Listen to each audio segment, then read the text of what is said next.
Hi dear viewers, आज का हमारा टॉपिक है मैकेनिज्म ऑफ फोटोसिंथेसिस। फोटोसिंथेसिस का मैकेनिज्म कंप्लीट आप इस वीडियो में समझ लेंगे और ये बहुत ही आसान होने वाला है। यानी कि अगर आपको पहले लगता है कि बायोएनर्जेटिक्स मुश्किल है या फोटोसिंथेसिस मुश्किल है, ये चैप्टर थोड़ा डिफ़िकल्ट है, तो ये वीडियो देखने के बाद आपको कंप्लीट प्रोसेस का पता चल जाएगा और आपको ये बहुत ही आसान लगने वाला है। अगर ऐसा हो तो कमेंट करके ज़रूर बताइएगा और ऐसा ही होगा, यानी कि आप ज़रूर कमेंट करके बताएंगे कि ये टॉपिक बहुत ही आसान है, यानी कि फोटोसिंथेसिस बहुत ही आसान है। देखते हैं, तो यहाँ पर है मैकेनिज्म ऑफ फोटोसिंथेसिस। फोटोसिंथेसिस का जो मैकेनिज्म है ये दो प्रोसेस में कंप्लीट होता है, दो स्टेप्स में कंप्लीट होता है। यानी कि एक इसमें प्रोसेस होता है लाइट डिपेंडेंट रिएक्शन, ऐसा रिएक्शन जो लाइट पे डिपेंड करता है, इसीलिए उसे हम लाइट रिएक्शन कहते हैं। और दूसरा होता है लाइट इंडिपेंडेंट रिएक्शन, जो लाइट पे डिपेंड नहीं करता, उसे हम डार्क रिएक्शन कहते हैं। तो लाइट इंडिपेंडेंट रिएक्शन और डार्क रिएक्शन को हम बाद में देखेंगे, पहले हम लाइट डिपेंडेंट रिएक्शन और लाइट रिएक्शन को देखते हैं। लाइट डिपेंडेंट और लाइट रिएक्शन को दूसरा हम फोटोफॉस्फोराइलेशन भी कहते हैं। क्या होता है photophosphorylation? Photo means light, phosphorylation phosphorus add होना, ऐड करना, यानी कि इसमें हम बनाते हैं एटीपी। इस प्रोसेस में फॉर्मेशन होती है एटीपी की। तो एटीपी की फॉर्मेशन के लिए एडीपी के साथ इनऑर्गेनिक फास्फोरस ऐड किया जाता है। इस प्रोसेस को हम कहते हैं फॉस्फोराइलेशन और ये होता है in the presence of light, क्योंकि ये लाइट रिएक्शन में हो रहा है, इसीलिए इसे हम कहते हैं फोटोफॉस्फोराइलेशन। तो ये आपको समझ में आ गया कि इसे हम फोटोफॉस्फोराइलेशन क्यों कहते हैं। अब ये जो फोटोफॉस्फोराइलेशन का प्रोसेस है और जो लाइट रिएक्शन है, ये दो तरह से होता है। यानी कि प्लांट्स में एक होता है ये नॉन साइक्लिक फोटोफॉस्फोराइलेशन और दूसरा होता है साइक्लिक फोटोफॉस्फोराइलेशन। पहले हम देखते हैं नॉन साइक्लिक फोटोफॉस्फोराइलेशन क्या होती है, उसके बाद हम देखेंगे कि साइक्लिक फोटोफॉस्फोराइलेशन क्या होती है। तो यहां पर है हमारे पास नॉन साइक्लिक फोटोफॉस्फोराइलेशन, जिसे हम जेड स्कीम भी कहते हैं। जेड स्कीम क्यों कहते हैं? उसके पाथवे की वजह से, जो कि मैं आपको बताऊंगा किस तरह से। तो ये नॉन साइक्लिक फोटोफॉस्फोराइलेशन और जेड स्कीम क्या है देखते हैं।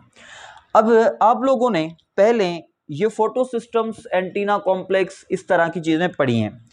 तो अब ये सिस्टम स्टार्ट होता है, ये पूरा नॉन साइक्लिक फोटोफॉस्फोराइलेशन का प्रोसेस स्टार्ट होता है thylakoid membrane of the chloroplast, chloroplast की थाइलेकॉइड मेम्ब्रेन में। अब अगर आपको याद है, आपने साइट ऑफ फोटोसिंथेसिस की वीडियो देखी है, तो वहां पर आपने देखा होगा कि ग्रेना होते हैं, थाइलेकॉइड मेम्ब्रेन, सेंटर में ल्यूमन और उसके बाहर स्ट्रोमा, ये चीजें आपको आनी चाहिए। उसके बाद अब यहां पर देखिए, ये मैंने दो लेयर्स बना दी हैं। तो ये जो दो लेयर्स हैं, ये थाइलेकॉइड मेम्ब्रेन है, inner thylakoid membrane and outer thylakoid membrane. इसके अंदर थाइलेकॉइड मेम्ब्रेन में ही प्रेजेंट होता है फोटो सिस्टम। जैसे कि ये है फोटो सिस्टम 2, जिसे हम P680 कहते हैं, फोटो सिस्टम 2 और P680।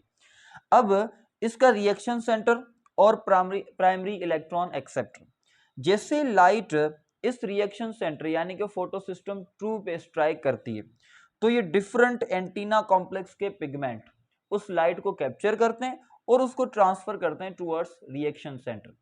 और जैसे ये लाइट रिएक्शन सेंटर के पास जाती है, तो रिएक्शन सेंटर से इलेक्ट्रॉन्स उसकी ग्राउंड स्टेट से एक्साइटेड स्टेट में चले जाते हैं।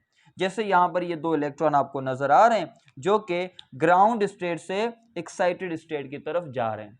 और यहां पर इनके पास प्रेजेंट होता है प्राइमरी इलेक्ट्रॉन एक्सेप्टर, जो कि इनको एक्सेप्ट कर रहा है यहां पर इलेक्ट्रॉन्स को।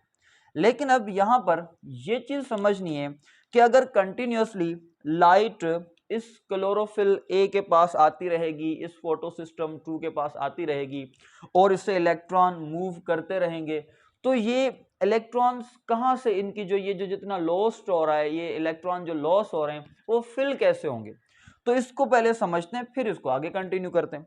अब जैसे 2 इलेक्ट्रॉन्स यहां से मूव करेंगे, तो इट मीन्स यहां पर 2 इलेक्ट्रॉन्स की वैकेंसी हो गई है, होल हो गया, इलेक्ट्रॉन होल हो गया, जहां पर 2 इलेक्ट्रॉन देने हैं। तो उसके लिए क्या होता है, in the inner membrane of thylakoid, ये है थाइलेकॉइड की इनर मेम्ब्रेन है, ये अंदर वाली मेम्ब्रेन। इसके अंदर एक कॉम्प्लेक्स लगा हुआ होता है जिसे हम वाटर स्प्लिटिंग कॉम्प्लेक्स कहते हैं। तो वाटर स्प्लिटिंग कॉम्प्लेक्स या फोटोलाइसिस कॉम्प्लेक्स किस जगह पर होता है? In the inner membrane of thylakoid, thylakoid की इनर मेम्ब्रेन में। इसका काम क्या है? ये वाटर को स्प्लिट करता है in the presence of light, इसीलिए इसे हम कहते हैं photolysis. Photolight, lysis breakdown in the presence of light. तो फोटोलाइसिस ऑफ वाटर होती है, यानी कि जैसे लाइट स्ट्राइक करती है तो वाटर मॉलिक्यूल ब्रेक होता है। किस में ब्रेक होता है? अब वाटर के पास 2 हाइड्रोजन है, 1 ऑक्सीजन है, तो ये ब्रेक होता है, हाइड्रोजन ब्रेक होता है into 2 electron and 2 proton. 2 electron 2 proton plus में एक हमारे पास ऑक्सीजन बच जाता है। जो ये प्रोसेस को हम कहते हैं फोटोलाइसिस। अब ऑक्सीजन को इस तरह से भी लिखा जाता है या फिर ऐसे लिखा जाता है, हाफ मॉलिक्यूल ऑफ ऑक्सीजन, और ये बाय प्रोडक्ट है जो कि यहां से अब बाहर चली जाएगी। तो यहां पर ये आपको बता दूं कि ऑक्सीजन प्रोड्यूस कहां पर हो रहा है? इन द ल्यूमन जो स्पेस है वहां पर प्रेजेंट हो रहा है। तो ल्यूमन में, थाइलेकॉइड मेम्ब्रेन के ग्रेनम के ल्यूमन में क्या हो रहा है? ऑक्सीजन प्रोड्यूस हो रहा है। तो यहां पर ये oxygen as a by product यहां से रिलीज हो जाता है। अब वाटर से एक तो ऑक्सीजन आ रहा है जो बाय प्रोडक्ट जा रहा है, उसके बाद दूसरे हमारे पास आ रहे हैं इलेक्ट्रॉन एंड प्रोटॉन। तो ये इलेक्ट्रॉन मूव कर रहे हैं इस फोटो सिस्टम के पास। तो अब यहां से समझ में आया कि जैसे ही लाइट स्ट्राइक करती है रिएक्शन सेंटर पे या फोटो सिस्टम 2 पे, तो यहां से 2 इलेक्ट्रॉन मूव करते हैं जिनको प्राइमरी इलेक्ट्रॉन एक्सेप्टर एक्सेप्ट करते हैं, और उसकी जगह पर जो इलेक्ट्रॉन आते हैं वो कहां से आ रहे होते हैं? बाय स्प्लिटिंग ऑफ वाटर वो डोनेट कर रहा होता है, वो इलेक्ट्रॉन्स वाटर से आ रहे होते हैं। और इस प्रोसेस को हम कहते हैं कि ये फोटोलाइसिस का प्रोसेस है। और ये करता कौन है? वाटर स्प्लिटिंग कॉम्प्लेक्स और फोटोलाइसिस कॉम्प्लेक्स, जो कि इनर मेम्ब्रेन ऑफ थाइलेकॉइड में प्रेजेंट होता है। अब इतना समझ में आ गया, आगे देखते हैं। प्राइमरी इलेक्ट्रॉन एक्सेप्टर से ये इलेक्ट्रॉन आगे मूव करते हैं बाय, ये एक इलेक्ट्रॉन ट्रांसपोर्ट चेन है, तो इलेक्ट्रॉन कैरियर्स हैं, ट्रांसपोर्टर्स हैं जो इसको ट्रांसपोर्ट कर रहे हैं। अब यहां से इलेक्ट्रॉन जाते हैं प्लास्टोक्वानिन के पास जो कि इलेक्ट्रॉन कैरियर है, और यहां से इलेक्ट्रॉन जाते हैं साइटोक्रोम कॉम्प्लेक्स के पास। उसके बाद ये भी इलेक्ट्रॉन कैरियर ट्रांसपोर्टर है। उसके बाद इलेक्ट्रॉन्स जाते हैं प्लास्टोसाइनिन के पास, और उसके बाद ये इलेक्ट्रॉन जाकर फोटो सिस्टम 1 के पास चले जाते हैं। अब ड्यूरिंग दिस प्रोसेस जब इलेक्ट्रॉन यहां से मूव कर रहे हैं तो इलेक्ट्रॉन अपनी एनर्जी लॉस कर रहे हैं। जो उनमें एनर्जी है, जैसे वो एक्साइटेड स्टेट में गए थे तो वो जो एनर्जी है वो एनर्जी यहां पर वो लॉस कर रहे हैं, वो एनर्जी यहां पर दे रहे हैं। तो उस एनर्जी को इस्तेमाल करके यहां पर क्या हो रहा है? एटीपी की फॉर्मेशन हो रही है from ADP plus inorganic phosphate. इसीलिए हम इस प्रोसेस को फोटोफॉस्फोराइलेशन कहते हैं। लेकिन ये इतना आसान भी नहीं है, मतलब कि जैसे यहां पर हमने देखा कि इलेक्ट्रॉन मूव कर रहे हैं और यहां पर एटीपी की फॉर्मेशन हो गई, ऐसा नहीं होता। ये यहां पर हम इसको सिंपल करके नॉन साइक्लिक पाथवे को समझने के लिए यहां पर हमने ऐसे एटीपी बना दिए। लेकिन ये थोड़ा आगे मैं आपको बताऊंगा कि कीमियोस्मोसिस कैसे हो रही है, यानी कि यहां पर एटीपी फॉर्मेशन कैसे हो रही है। तो इसका कंप्लीट प्रोसेस भी हम थोड़ी दी देर में देखने वाले हैं। तो यहां पर फिलहाल हमें यह समझना है कि इन इलेक्ट्रॉन से एनर्जी जो मिलती है उस एनर्जी से हमारे पास एटीपी बन रही है, और इसे हम फोटोफॉस्फोराइलेशन कह रहे हैं। और ये लाइट रिएक्शन में इलेक्ट्रॉन ट्रांसपोर्ट चेन में ये हो रही है, तो इस प्रोसेस को हम फोटोफॉस्फोराइलेशन इसीलिए कहते हैं। अब ये इलेक्ट्रॉन जैसे ही एक्साइटेड स्टेट से आ जाएंगे फिर ग्राउंड स्टेट में। लेकिन यहां पर अगेन एक फोटो सिस्टम है जिसे हम फोटो सिस्टम 1 कहते हैं। फोटो सिस्टम 1 फिर से उसी तरीके से जैसे ही लाइट गेन करेगा तो उसके जो असेसरी पिगमेंट्स हैं वो ये लाइट ट्रांसफर करेंगे टूवर्ड्स रिएक्शन सेंटर, और इस तरह से रिएक्शन सेंटर के पास लाइट जमा होगी, और यहां से इलेक्ट्रॉन मूव करेंगे ground state to excited state. जैसे इलेक्ट्रॉन मूव करेंगे तो पीछे होल्स रह जाते हैं, यानी कि इलेक्ट्रॉन का स्पेस बच जाता है, और वो फिल करते हैं वो वाले इलेक्ट्रॉन जो कि इलेक्ट्रॉन ट्रांसपोर्ट चेन में इलेक्ट्रॉन कैरियर से होते हुए आ रहे हैं, ये वो स्पेस फिल करते हैं। इस तरीके से एक कंटिन्यूअस पाथ है। अब ये इलेक्ट्रॉन दोबारा एक्सेप्ट कौन करेगा, फोटो सिस्टम 1 का प्राइमरी इलेक्ट्रॉन एक्सेप्टर इनको एक्सेप्ट करेगा।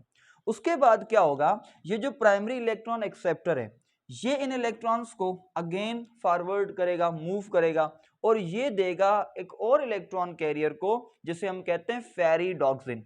फेरिडोक्सिन को इलेक्ट्रॉन्स देगा, जैसे ये दो इलेक्ट्रॉन्स फेरिडोक्सिन के पास मूव कर रहे हैं।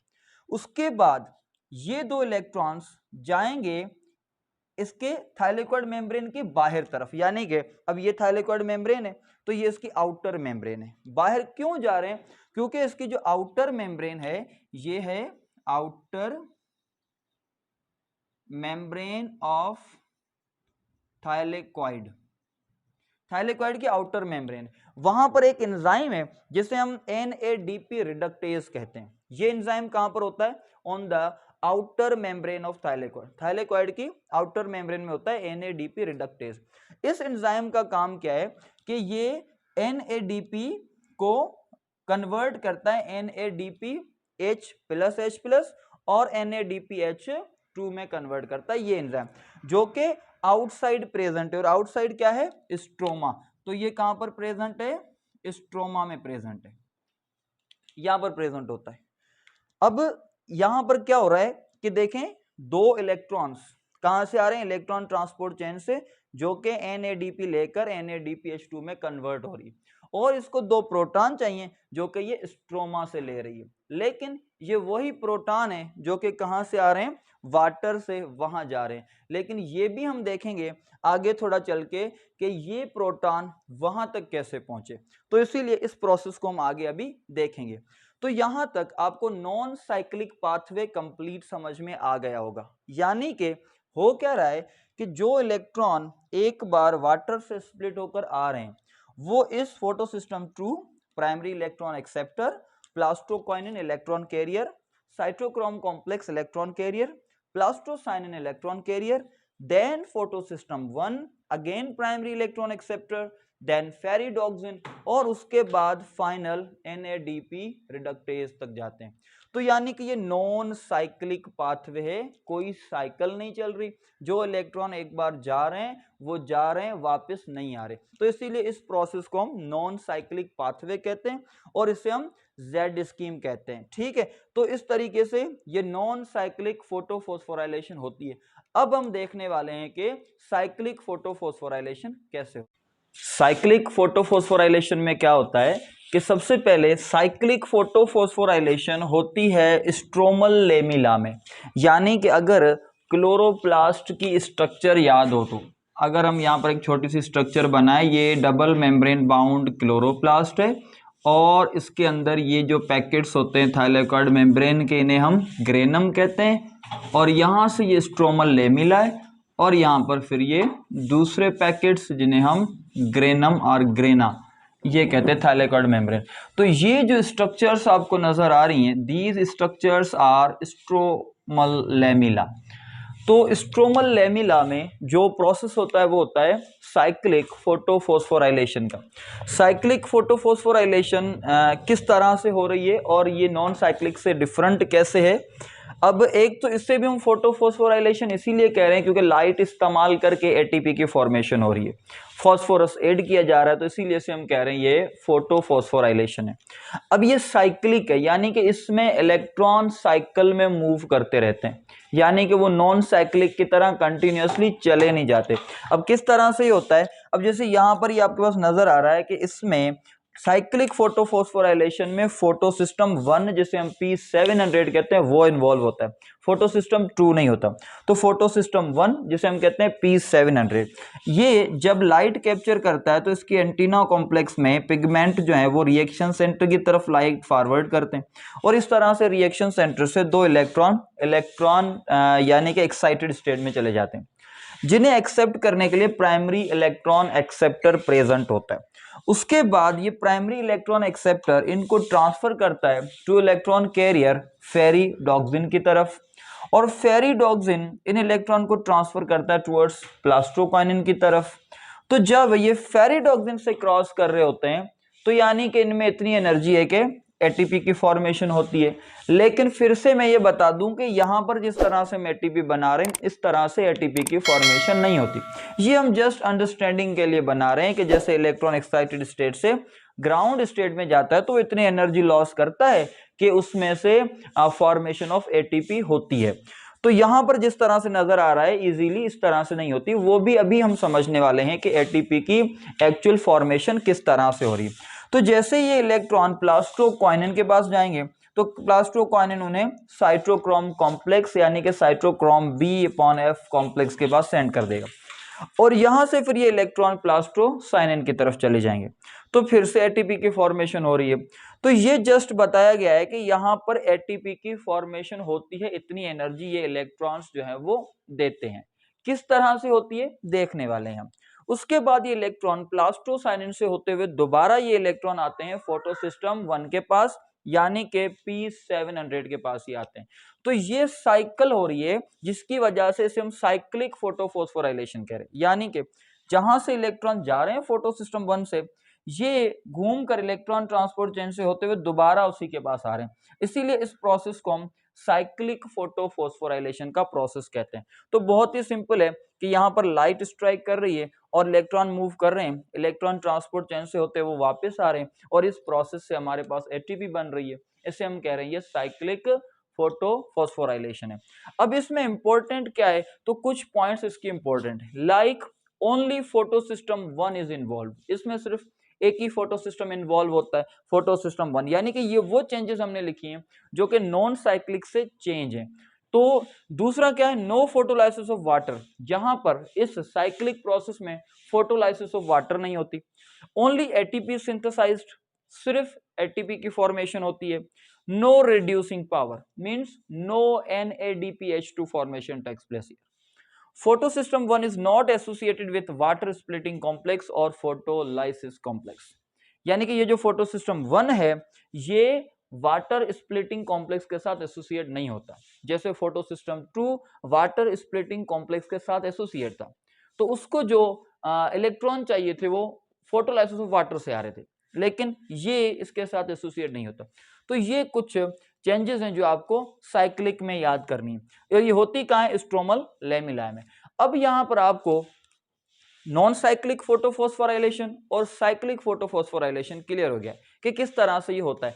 अब हम एक्चुअल प्रोसेस को देखते हैं जिसे हम कहते हैं कि एटीपी की फॉर्मेशन कैसे हो रही है, जिसे हम कीमियो ऑस्मोसिस कहते हैं या कीमियो ऑस्मोसिस कहते हैं, और इसे हम कीमियो ऑस्मोटिक थ्योरी और कीमियो ऑस्मोटिक हाइपोथेसिस कहते हैं। तो ये देखते हैं कीमियोस्मोसिस कैसे होती है, यानी कि केमिकल एनर्जी की फॉर्मेशन कैसे होती है, कि कैसे solar energy convert into chemical energy, कैसे लाइट एनर्जी कन्वर्ट हुई केमिकल एनर्जी में। इस प्रोसेस में जो एटीपी बन रही है इसे हम कहते हैं ये कीमियोस्मोसिस का प्रोसेस है।